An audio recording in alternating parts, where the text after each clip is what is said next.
Eh bien bonsoir tout le monde, on se retrouve pour un petit exercice sur les ensembles et les applications. Absolument rien à voir avec ce qu'on est en train de faire en ce moment, mais toujours intéressant. J'ai bien aimé la résolution de l'exercice et puis l'intuition qu'il y a derrière. Donc je me suis dit pourquoi pas faire une petite vidéo dessus. Tout simplement, on pose une fonction qui va d'un ensemble E dans un couple.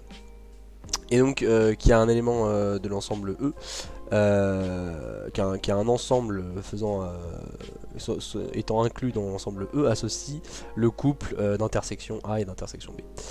Donc on doit trouver les conditions nécessaires et suffisantes pour que F soit injective puis surjective, et enfin on combine les deux pour obtenir une F bijective, une fonction bijective. Donc tout simplement j'ai commencé par faire... Alors vous notez l'intuition qu'il y a derrière, ok. Donc si on prend f injective, on veut montrer que si f de x égale f de x', alors x égale x'. Donc on obtient ce système là et on voudrait x égale x'. Donc on se rend compte assez facilement que si on prend des a inclus dans l'ensemble E, le problème c'est que si je prends une inclusion de x et de x', enfin des ensembles x et x' dont leur intersection avec a est égale, sont égales, et bah je peux toujours prendre un truc en dehors de A et un autre élément en dehors de A pour X, et du coup au final il est X différent de X', mais leur intersection est bien égale. Bon, et là je l'ai pas représenté avec B, mais on pourrait faire la même chose avec B, ok. Mais on s'en fout, avec B c'est pas très important. Pardon, ça c'est pas du tout comme ça, c'est cap, et là c'est cap. Je sais pas du coup pourquoi si j'ai fait ça, mais voilà. Donc on se rend compte assez facilement que si A n'est pas l'ensemble tout entier, E, alors on pourra toujours trouver des éléments qui seront différents. Et en fait, plus précisément, il ne faut pas que A soit égal à E, mais il faut que l'union de A et de B soit égale à E. Il faut que ça prenne l'ensemble des éléments, leur union. Comme ça, on ne pourra pas prendre de X en dehors, ok. Parce que là, on voit bien que le problème, c'est qu'on peut toujours prendre un X en dehors, ici, qui ne sera pas dans l'ensemble X'. Un petit X, pardon, qui ne sera pas dans le grand X'. Voilà. Donc voilà. Par contre, si A c'est l'ensemble B tout entier, bah là évidemment il y a moins de problèmes puisque on peut plus prendre en dehors. Voilà. Donc du coup, on conjecture un truc A union B égale E comme condition nécessaire et suffisante. Mais on n'est pas encore sûr. Pour la 2 du coup il faut trouver les conditions sur A et B pour que F soit surjective. Donc ici je vous ai mis un petit dessin, je vous ai représenté un dessin. Et du coup on va chercher un X qui vérifie donc alpha dans A tel que il soit égal à X inter A, et bêta dans B tel que il soit égal à X inter B. Ou plutôt c'est pas bêta et alpha qui sont tels que, mais plutôt X qui sont tels que, parce que alpha et bêta c'est des trucs random, c'est des trucs lambda, c'est plutôt X qu'on cherche. Et du coup là on va se rendre compte que si A et B ne sont pas disjoints, bah, si je prends un alpha comme l'union des deux, qui du coup n'est pas l'ensemble vide puisqu'ils sont pas distincts, et que je prends un bêta qui est distinct de A, qui est vraiment que dans B, exclusivement dans B et pas dans A, alors ça va poser problème, parce que il faudrait que l'intersection avec X et A ça soit égal à alpha. Donc imaginons que je dessine un certain X ici comme ça. Mais le problème c'est que il faut que son intersection avec B soit exclusivement égale à bêta. Or alpha il est dans A et B, donc il est aussi dans B. Donc l'intersection avec B ça peut pas être que bêta, ça va être aussi alpha. Bref. Donc on peut conjecturer un truc qui dit il faut que du coup A et B soient disjoints, parce que sinon ça va pas marcher. Sinon il va y avoir des petites incohérences. Donc maintenant qu'on a nos guesses, ok, ça c'est un peu la phase de recherche où typiquement si vous avez des exercices comme ça sur les ensembles, faites des dessins comme ça, faites des brouillons et vous commencez à conjecturer des trucs. Et une fois que vous avez conjecturé vos trucs, vous pouvez passer à la démo qui du coup vous n'êtes pas encore sûr que c'est le bon, la bonne intuition, mais vous pouvez essayer de tâtonner. Donc pour la démo, et bah, on va montrer que si A union B est égal à E, alors F est injective, et si A union B n'est pas égal à E, alors F n'est pas injective. Donc pour montrer l'équivalence entre A union B égale E et F injective. Donc si on suppose que A union B est égal à E, ça veut dire qu'on a ce double système. Donc si je combine le système en prenant l'union, là je factorise par mon union. Alors le truc là parce que c'est chiant. Tac, je factorise par mon union et du coup j'ai X inter A union B. X inter A union B, bah, ça fait X inter E, parce que A union B est égal à E. Et X inter E, bah, c'est X. C'est logique. Donc de l'autre côté on a la même chose, donc X égale X'. C'est parfait, donc F est injectif. Si A union B est différent de E, maintenant on va chercher des X, un X et un X' qui sont différents, mais qui vérifient bien ce truc là.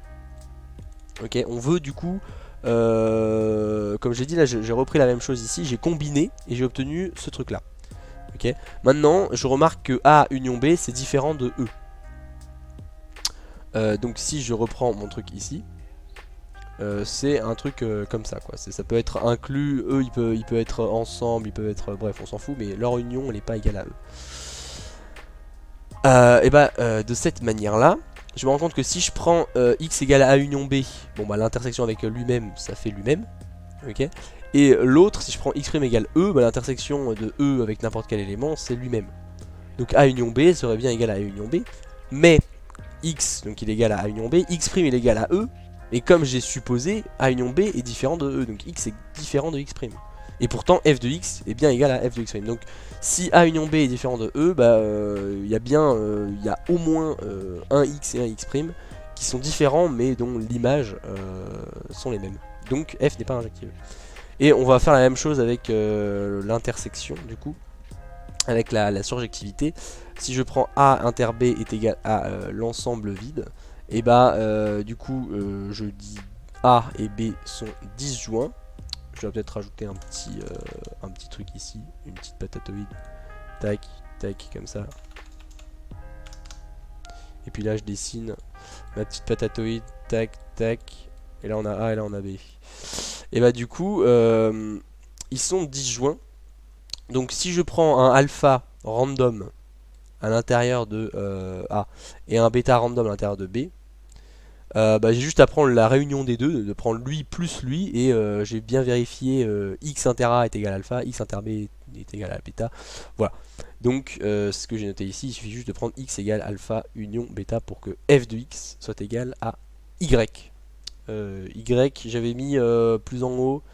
Y c'est alpha et bêta en fait, parce que Y il est à la fois dans, enfin c'est un couple, c'est P de A croix P de B, donc je l'ai séparé en deux trucs.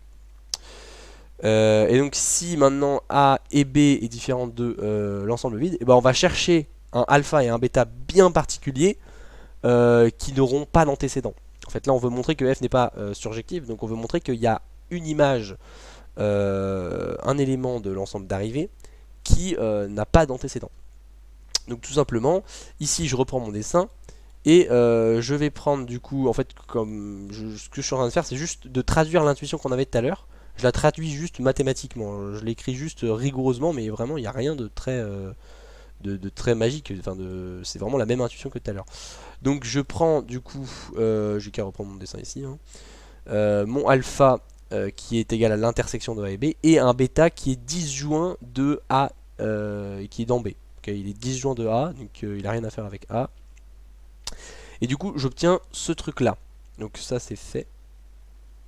Qu'est-ce qu'il m'a fait lui? Wesh. Ça c'est fait, ça c'est fait. Tac. Et du coup, il ne manque plus que lui. Donc là, A alpha est égal à l'intersection de A et B, et bêta est disjoint de A. Donc si on suppose qu'il y a un X qui vérifie ça, on suppose ce truc là. Et donc je prends cette inégalité, je vais prendre l'intersection avec A, et je vais dire, bah, comme mon bêta il est disjoint de A, son intersection avec A, c'est l'ensemble vide. Ok, donc ça c'est l'ensemble vide. Et à droite, du coup, j'ai X inter B, parce que c'est égal à X inter B, par hypothèse, inter A. Puis par associativité, j'échange le A et le B, X inter A. Et là, j'utilise l'autre égalité qui dit X inter A, c'est égal à A inter B. Donc A inter B. A inter B, bah, ça fait A inter B. Donc A inter B est égal à l'ensemble vide. ce qui est con puisque on a supposé que c'était différent de l'ensemble vide. C'est vraiment la même chose que tout à l'heure, la même intuition qui disait bah je peux pas prendre un X qui vérifie l'intersection avec bêta, avec B pardon, c'est que bêta, alors qu'il y a aussi alpha. Il y a aussi alpha dans B. Alpha il est à la fois dans B et dans A. Et du coup mon X il sera forcément à la fois égal à. Enfin il prendra à la fois, il englobera à la fois bêta et à la fois alpha. Voilà voilà. Donc c'est absurde, donc c'est fait. Et du coup, on va déduire la troisième question très facilement. On a montré du coup l'équivalence. F injective est égal à ça. Et du coup, F bijective, ça veut dire que elle est à la fois injective et à la fois surjective. Donc ça veut dire que la réunion de A et de B forme l'ensemble de départ. Et l'intersection est égale à l'élément vide. Donc ça veut dire que A et B forment une partition de E. C'est-à-dire qu'ils sont à la fois disjoints et leur réunion c'est l'ensemble de. Voilà voilà. Donc ce petit résultat très très stylé. J'espère que la vidéo vous aura plu. Et puis comme d'hab le petit pouce bleu. Hein. Et puis sur ce à la prochaine.